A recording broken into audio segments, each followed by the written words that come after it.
श्रीमन नारायण गुरुजी जी, आपके चरणों में कोटि कोटि प्रणाम। खुश रहिए। ठाकुर जी, हम आपको जो है यूट्यूब फेसबुक पे देखते थे तो सोचते थे पता नहीं आपसे कभी मिलना होगा या नहीं होगा। आज हम बांके बिहारी मंदिर आए थे दर्शन करने, फिर पता चला आपकी कथा हो रही है, तो फिर हम अपने परिवार के साथ आए। ये हमारे पति देव हैं और ये मेरा बेटा है, इसका नाम विष्णु है। वाह। हाँ कोई सवाल? हाँ ठाकुर जी, आपसे एक सवाल करना है। आप हमें ये बताइए कि हमें अपना वैवाहिक जीवन और अपना सांसारिक जीवन कैसे मतलब अच्छी तरीके से जीना चाहिए। वैवाहिक जीवन में दिमाग लगाओ, शरीर लगाओ, शरीर से और दिमाग से परिवार को संभालो, व्यापार को संभालो, पति बच्चों को संभालो, और दिल से और मन से भगवान को संभालो। भगवान को मन की ज़रूरत है तो मन भगवान में रहे, परिवार को दिमाग की ज़रूरत है, दिमाग से परिवार चलता है, तो दिमाग परिवार में लगाओ, दिल भगवान में लगाओ, तन संसार में लगाओ, मन भगवान में लगाओ। भगवान में तो ठाकुर जी बहुत मन लगता है, पर बहुत से लोग कहते हैं ये ढोंग है, तुम ज्यादा भगवान में ध्यान मत लगाया करो, कुछ नहीं होता है, सिर्फ दुख मिलता है, सुख नहीं मिलता है जो भगवान में ध्यान लगाता है। लेकिन मैंने शुरू से ही ठाकुर जी, जब 4th क्लास में थी तब से ही मैंने भगवान में हमेशा ध्यान लगाया है, और भगवान सुनते भी हैं, पर दुनिया जो है ना मन भटकाती है। ठाकुर जी कथाएं सुना करिए, कथा सुनते हैं ठाकुर जी, मन भी ठीक होगा। और भगवान में मन लगाने वाला, जो लोग कहते हैं कि भगवान में मन लगाओगे तो दुख पाओगे, भगवान में मन लगाने से ना, भगवान आनंद के सागर हैं। भगवान कृष्ण का नाम है आनंद, इसलिए बोलते हैं नंद के आनंद भयो। हाँ, जय कन्हैया। संसार के लोगों में दुख है। आप संसार के किसी भी व्यक्ति के पास बैठो, वो व्यक्ति सिर्फ अपना दुख बताएगा और दुख बताएगा, रोएगा। तो जब सामने वाला दुख बताएगा तो आपके अंदर क्या होगा? आप कोरोना बैक्टीरिया वाले के पास बैठोगे तो आपको कोरोना आएगा। किसी की आँख आ गई है और आप उसके पास बैठेंगे ना तो आपकी भी आँखें आ जाएंगी। उसी तरह संसार के लोग दुखी ज़्यादा हैं, तो संसार के लोग जहाँ बैठते हैं दुख बताते हैं, तो उनके साथ बैठोगे तो दुख आएगा। पर भगवान का नाम आनंद है। जब भगवान की कथा, भगवान का नाम कीर्तन से जुड़ते हैं तो हृदय आनंद से भर जाता है। भगवान आनंद देते हैं, सुख नहीं देते। सुख तो संसार में मिलता है क्षणिक, सुख मिलेगा तो दुख भी मिलेगा, पर भगवान का नाम है आनंद। इसलिए भगवान की शरण में जो रहता है आनंदित रहता है।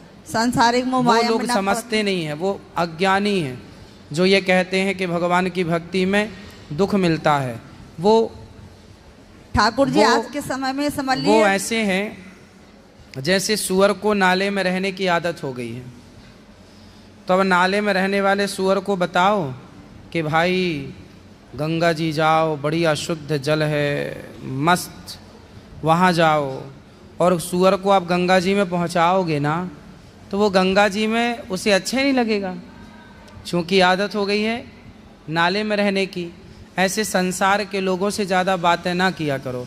संसार के लोग दुखी हैं, इसलिए उन्हें डर लगता है कि भगवान के पास जाएंगे कहीं हमें, क्योंकि कुछ लोगों को नहीं। और फिर ठाकुर जी एक बात ये भी है कि इंसान हमसे मना करता है कि तुम भगवान के पथ पे मत जाओ, और फिर पीछे से वो खुद चल देता है। नहीं तो उससे पूछो ना कि भाई भगवान के पथ पर ना चलें तो पूछो कि कहाँ जाएं, किसके पथ पर चलें, किसके पथ पे चलें। पूछो उनसे कि भाई भगवान के पथ पर ना चलें तो भूत पिशाच के पथ पर चलें, डाकनी पिशाचनी के पथ पर चलें, किसके पथ पर चलें, उनसे पूछो ना पलट के। लेकिन ठाकुर जी मैं किसी की बात नहीं मानती हूँ, मैं अपने मन की मानती करती हूँ। नहीं हो तो पूछो भी मत, सबसे सलाह लेना भी नहीं चाहिए। नहीं लेती हूँ ठाकुर जी, मैं किसी की भी बात नहीं मानती हूँ। मानते नहीं हैं पर बात तो करते ही है ना। बात करते हैं, इधर उधर लोग करते हैं बात। ये सब बातें भी नहीं करनी चाहिए, क्योंकि 17 लोगों की सलाह लोगे तो मंथरा ने भी तो कैकेयी को सलाह ही दी थी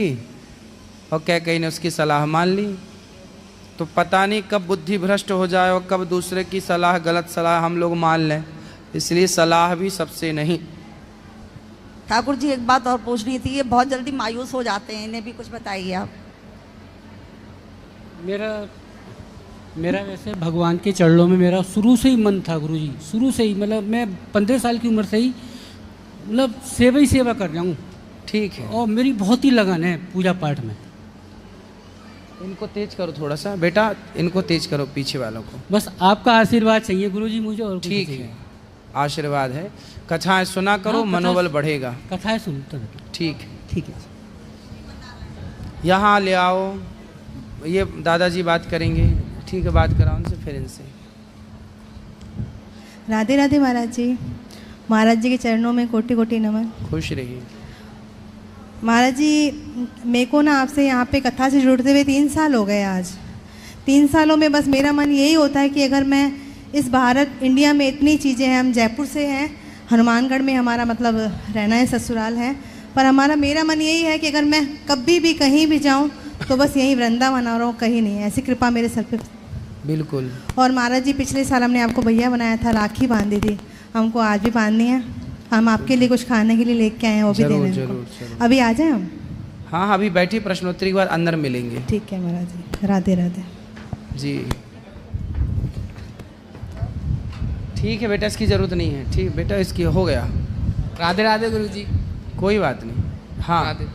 मेरा प्रश्न ये है कि जैसे कि हमने अभी तक रामायण जो सुनी, हमने जो देखी है, उसमें जो लक्ष्मण जी थे वो एक क्षत्रिय थे, और उन्होंने जो जैसे सुपर्णखा की जो नाक जो काटी थी, नाक और कान, लेकिन हमें बताया गया कि क्षत्रिय जो हैं वो जो औरतें वगैरह जो होती हैं उन पे, महिलाओं पे हाथ नहीं उठाते, बट उन्होंने नाक और कान को ऐसे किया, तो मतलब क्या रास्ता इसके पीछे? भाई हाथ नहीं उठाते मीन्स जान से नहीं मारते। अच्छा। अब कोई आपके पीछे ही पड़ जाए, नहीं जी शादी कर लो, चलो आप ही बताओ, आपके पीछे कोई महिला पड़ जाए, जहाँ जाओ वहीं चले, हमसे शादी कर लो, शादी तो आप क्या करोगे? नहीं करेंगे। फिर तो जो आप करेंगे वही लक्ष्मण जी ने कर दिया। ठीक तो किया। ये मारना नहीं है मीन्स जान से नहीं मारना, पर पीछे ही पड़े। लक्ष्मण जी ने समझाया तो था कि हम शादीशुदा हैं, पीछा छोड़ो जाओ। ऐसी निर्लज्ज महिला की तो नाक काटनी चाहिए, इसलिए नाक काटी। हाथ पांव काटते तो उसे बताना पड़ता कि ये यहाँ गए थे तो हाथ पांव कट गए। नाक इसलिए काटी कि उसे बताना ना पड़े कि कहाँ गए थे, लोग देखते ही समझ जाएंगे कि नाक कटाने ही गई थी, तो नाक कटा के आ गई। धन्यवाद जी। यहाँ दादाजी खड़े हो जाइए। महाराज जी मैं चित्रकूट से आया हूँ और यूनिवर्सिटी में प्रोफेसर था, अभी अप्रैल में रिटायर्ड हो चुका। तो आध्यात्मिक लगाव है, ब्राह्मण कुल में जन्म लिया, पूजा पाठ सुबह शाम करते हैं। और यहाँ आपका जब से संपर्क हुआ तो आपका यूट्यूब वगैरह देखते हैं, वाइफ भी देख रही हैं। हमारी ये पत्नी है और ये बच्चा है। खड़े हो जाओ। अरे बेटा रुक जाओ, ओ पंचायत भाई बैठो। अरे बैठ जाओ जी। तो एक तो प्रश्न ये है महाराज जी कि वहाँ पर तो हम ज़्यादातर परिक्रमा करते हैं, सीताराम का जाप करते हैं, और जब से आपका देखा है तो वो राधे वाला इधर मन अब बहुत ज़्यादा झुकाव हो गया है, तो इसको कैसे मैनेज करें? है करें? सीताराम और राधे श्याम ये दो नहीं है। चाहे सीताराम कहो राधे श्याम कहो, दोनों का मतलब एक ही है। मतलब इधर कन्वर्ट कर सकते हैं, नाम इधर कर सकते हैं, तो अपना इधर से जाप चलने लगे तो जाप जो मंत्र लिया है गुरुजी ने, जो मंत्र दिया है वो जाप करो। अच्छा। तो गुरुजी तो बहुत पहले, मैंने 40 साल पहले लिया था, एक मंत्र दिया था। तो मंत्र याद है? हाँ मंत्र याद है। मंत्र तो का जाप करो और श्रीमन नारायण कहो या श्री राधा कहो। हमारे मन में ये है कि चूंकि अब उनसे संपर्क भी नहीं, कहीं भी आना जाना आश्रम में भी, कि हम मतलब कोई नए गुरुजी या कोई मंत्र लें तो हमें उनका वो तरह से मार्गदर्शन मिलता रहे, तो ऐसा कर सकते हैं। मंत्र तो ले रखा है आपने। हाँ जी।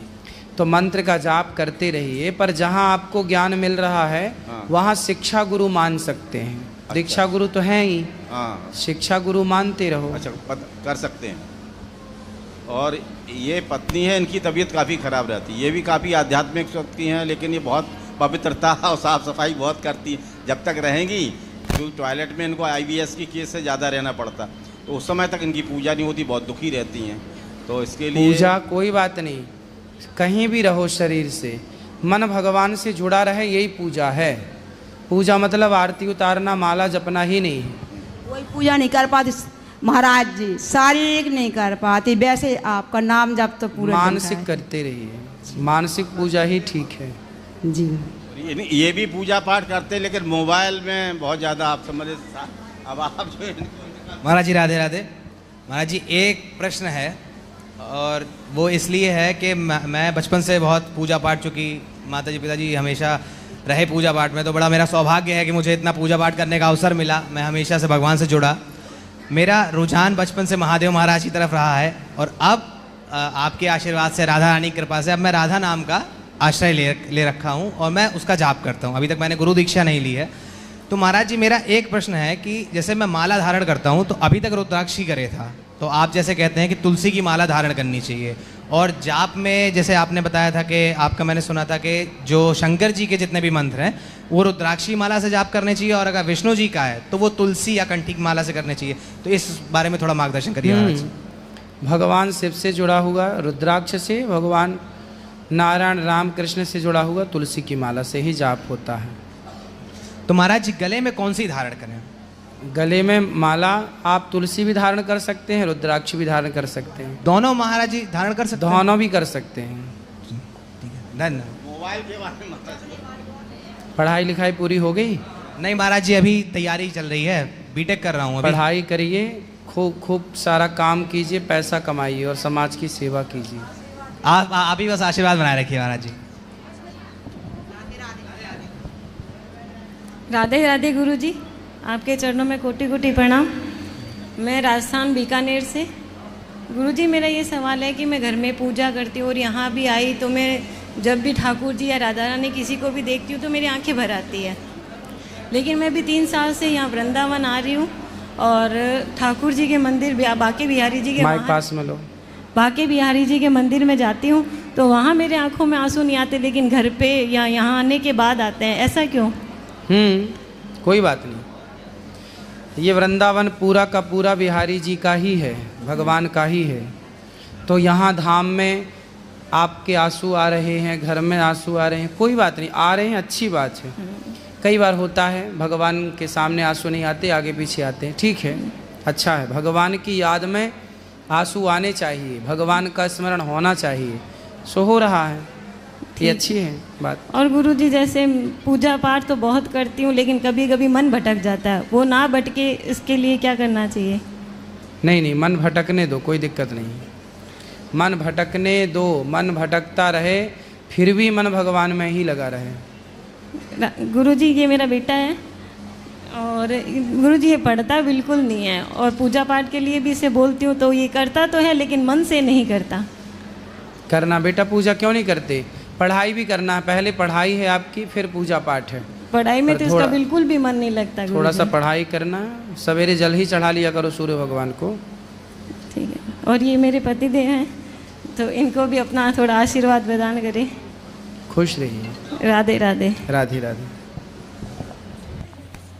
राधे राधे गुरु जी। खड़ी है।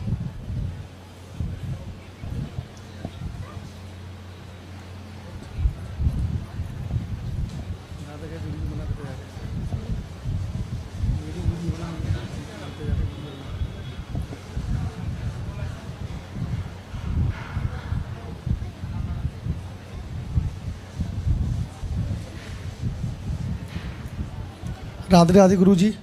सर अब आपका आशीर्वाद चाहिए गुरु जी, बस और कुछ नहीं चाहिए। बस सर राधे राधे की कृपा हो जाए आपसे, बस और कुछ नहीं चाहिए जी। बाकी आपकी मैंने हमारी कथा सुनती है, बाकी थोड़ा सा ध्यान थोड़ा भटक जाता है और कुछ नहीं। बस कभी कभार ऐसा ध्यान भटकता है, बहुत जल्दी गुस्सा आता है, बस और कुछ नहीं।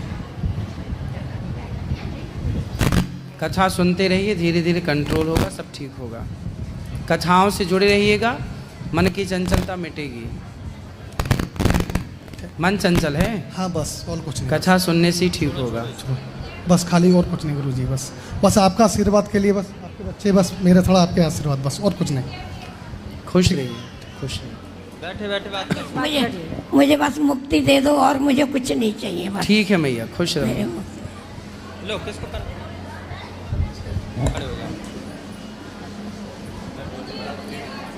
जय श्री कृष्णा, राधे राधे गुरुजी। गुरुजी आपको चरणों में दासी का कोटि कोटि नमन। गुरुजी खुश रहिए, खुश रहिए। अभी बैठेंगे, अंदर मिलेंगे। गुरुजी आज हम जा रहे हैं। गुरुजी जाने का मन नहीं है बिल्कुल भी आपको, और उनको छोड़ के जाने का मन नहीं है। कोई बात नहीं, फिर आना। फिर भी टिकट है गुरुजी, सुबह जा रहे हैं, लेकिन हम यहाँ के याद है ये सब, और कन्हैया को साथ में इनके सहारे रहेंगे। और गुरुजी बस आप हमें ऐसा आशीर्वाद दो हम दोनों को कि मैं नेक्स्ट टाइम आऊँ ना तो मैं बड़ी बड़ी सेवा करूँ, ऐसा मुझे आशीर्वाद दो। भगवान आपको इतना सामर्थ्यवान बनाए कि आप बहुत सारी सेवा समाज की कर पाए। मैं बड़ी नहीं कर पाई आज तक, छोटी छोटी की, लेकिन बड़ी नहीं कर पाई गुरुजी, तो मुझे बहुत मन है करने का, तो बस मुझे वही मैं चाहती हूँ भागवत जी से। गुरुजी एक छोटा प्रश्न है गुरुजी, कि आपके भागवत गीता में आप बोलते हो कि पति कैसा भी हो, पति को भगवान मानना चाहिए। तो गुरुजी क्या गुरुजी वो पति भी भगवान जैसा लक्षण उनमें भी होना चाहिए कि नहीं गुरुजी? जो पति मतलब गुटखा खाता है, झूठ बोलता है, जुआ खेलता है, और वो अपनी पत्नी को जैसे वो जुआ खेल के पैसा बहुत उधार करके कर्जा करके पत्नी को रोड के ऊपर 4 पुरुषों के बीच में लाके छोड़ देता है, ऐसे पति के साथ क्या उस पत्नी को रहना चाहिए गुरुजी? पत्नी पतिव्रता है तो पुरुष को भी पत्नीव्रता होना चाहिए, दोनों के लिए बातें हैं। सही बात है गुरुजी। पत्नी पति का सम्मान करती है तो पति को भी पत्नी का आदर करना चाहिए। तो वही तो गुरुजी, जो पति परमेश्वर है तो जो पुरुष का भी तो कर्तव्य होता है ना गुरुजी? पूरा कर्तव्य है उसका। यदि वो आचरणहीन है पुरुष तो ऐसा पुरुष नरकगामी होता है। लेकिन गुरुजी अब ये है सवाल के जो ऐसा पति हो कि वो उसके वजह से उस पत्नी को समझो कि कुछ गलत काम करना पड़े, तभी भी उस पति के साथ रहना चाहिए कि नहीं रहना चाहिए गुरुजी? ये सवाल है मेरा। पति के साथ रहना ना रहना अलग विषय है, उसे सत्संग से जोड़ के सुधारो। और वो गलत काम कराए तो गलत क्यों करना है, सही करना है। लेकिन गुरुजी समझाने से समझने वाले लोग होते तो फिर गलत क्यों करना है? नहीं करना गलत काम। वो हाँ, कोई कहे देखो, पति कहे कि तुम गाय को काट दो तो क्या गाय काट देंगे? नहीं, वो तो नहीं काटते। फिर गलत काम थोड़ी करेंगे, नहीं करेंगे गुरुजी। फिर पति कहे कि भगवान को छोड़ दो, थोड़ी भगवान को छोड़ देंगे? नहीं छोड़। ऐसी है, जो पति की आज्ञा मानने योग्य है वो तो मानो। सही गुरुजी। जो मानने योग्य नहीं है वो बिल्कुल नहीं माननी चाहिए। सही बात है। प्रहलाद जी ने अपने पिता की बात नहीं मानी। सही गुरुजी। वो कह रहा था कि मैं ही भगवान हूँ। प्रहलाद जी ने कहा नहीं, भगवान तो भगवान है। सही बात है। भरत जी ने अपनी माता की बात नहीं मानी, कह के बोली कि तुम राजा बन जाओ, भरत जी नहीं बने। सही बात है गुरुजी। राजा बलि ने गुरुजी की बात नहीं मानी, गोपियों ने पति की बात नहीं मानी, विभीषण ने भाई की बात नहीं मानी। तो जो बातें मानने योग्य हैं वही तो मानी जाएंगी, जो बातें नहीं मानने योग्य हैं वो नहीं मानी जाएंगी। चाहे बाप हो, माँ हो, कोई हो, पति हो, पति, किसी की बात क्यों मानी? जो मानने योग्य है ही नहीं। सही बात है गुरुजी। वो क्यों मानेंगे? सही बात है।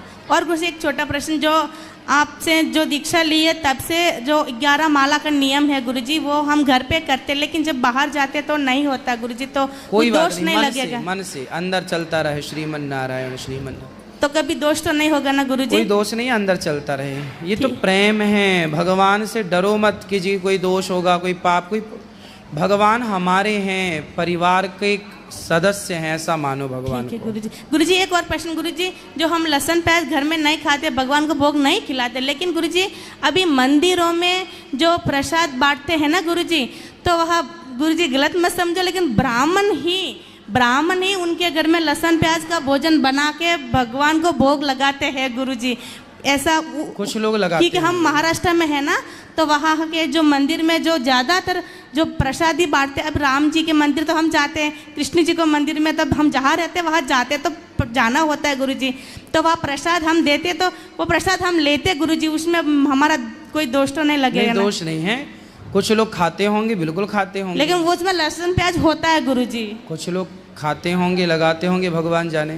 तो हम वो प्रसाद खाए तो गलत? प्रसाद है भगवान जी का, तो खा सकते हैं गुरुजी हम। ऐसे प्रसाद को माथे से लगा लेना चाहिए, प्रसाद का सम्मान हो, प्रणाम करना चाहिए। और प्रसाद है खा सकते हैं, परंतु हमें इस बात का ध्यान रखना चाहिए कि जो खाने योग्य है, चलो लहसुन प्याज तक तो सब ठीक है, नहीं खाते हम लोग, पर कुछ लोग खाते हैं, वो सबकी अपने अपनी पर्सनल विचारधारा है कि आप खाना पसंद करते हैं या नहीं खाना। ये कोई पाप पुण्य की श्रेणी में नहीं आता लहसुन प्याज, तामसी है इसलिए नहीं खाते। कोई खाता है तो कोई पाप नहीं है, वो भगवान जी को भोग नहीं लगता, तामसी है इसलिए, बाकी कोई पाप नहीं है। ठीक है गुरुजी। ठीक है, पाप मांसाहार है, कुछ लोग मांस खाते हैं और वो यदि वो भगवान को मांस का भोग लगा रहे हैं तो वो पाप है, वो गलत है। ठीक है गुरुजी। गुरुजी एक और छोटा सवाल गुरुजी, आप एक बार हैदराबाद कथा करने को गए थे ना, तो मैं आंध्रा में बड़ी हुई हूँ, मतलब मैं वहाँ मेरे पैदा हुई, मैं वहाँ बड़ी हुई हूँ। तो गुरुजी मुझे वहाँ के लोग बहुत अच्छे हैं गुरुजी, वहाँ के लोग वेंकटेश्वर मतलब तिरुपति बालाजी को बहुत मानते हैं गुरुजी। लेकिन उधर क्या है गुरुजी, एक तो फिल्म बहुत देखते लोग उधर के, इतना फिल्म देखते को नई फिल्म आ गई तो जो या पंडाल में कैसा भीड़ होते हैं ना, उधर वैसा भीड़ होते, और उधर के लोग थोड़ा दिल के ऐसे हैं कि वो हीरो के लिए मर भी जाएंगे, ऐसे लोग हैं। वो पागलपन बोले क्या बोले मत पता नहीं गुरुजी।